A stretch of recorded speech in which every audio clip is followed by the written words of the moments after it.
হে everyone, নতুন একটা ব্লগে সবাইকে ওয়েলকাম।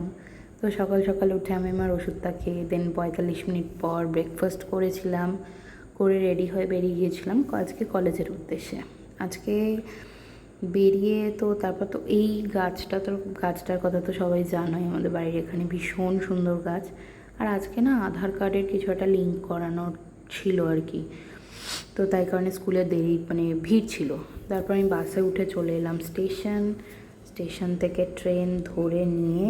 আর যেহেতু আজকে বেলা করে বেরিয়েছিলাম তো ট্রেন আজকে না ফাঁকাই ছিল। আর বিধাননগর স্টেশনটাও দেখো মোটামুটি ফাঁকাই, খুব একটা ভিড় নেই রোজগারের মতন।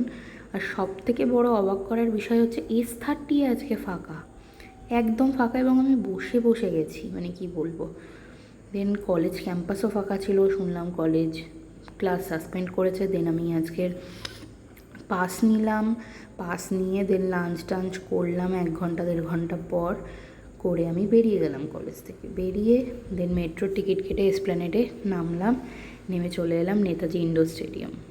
দেন তো এসে দেখি প্রেপ চলছে আমাদের কনসার্টের, প্রচুর লোক হয়েছিল লাস্টের দিকে, এখানে তো এখন ফাঁকা। তো দেন ইনগ্রেশন হলো, সব ওই এটা প্রদীপ জ্বালালো। দেন সোমলতা আচার্যর কনসার্ট হয়েছে, অসম্ভব ভালো কনসার্ট হয়েছে। দেন হয়েছিল, আর দেখো লাস্টে ভিড়টা কত, ওইদিকে লোকজনের পাস ছিল না, আর থাকলেও চলে গেছিলো। দেন সৌরেন্দ্র সৌম্যজিৎ সেন্সেশন ডুও, এদের প্রোগ্রাম হয়েছিল।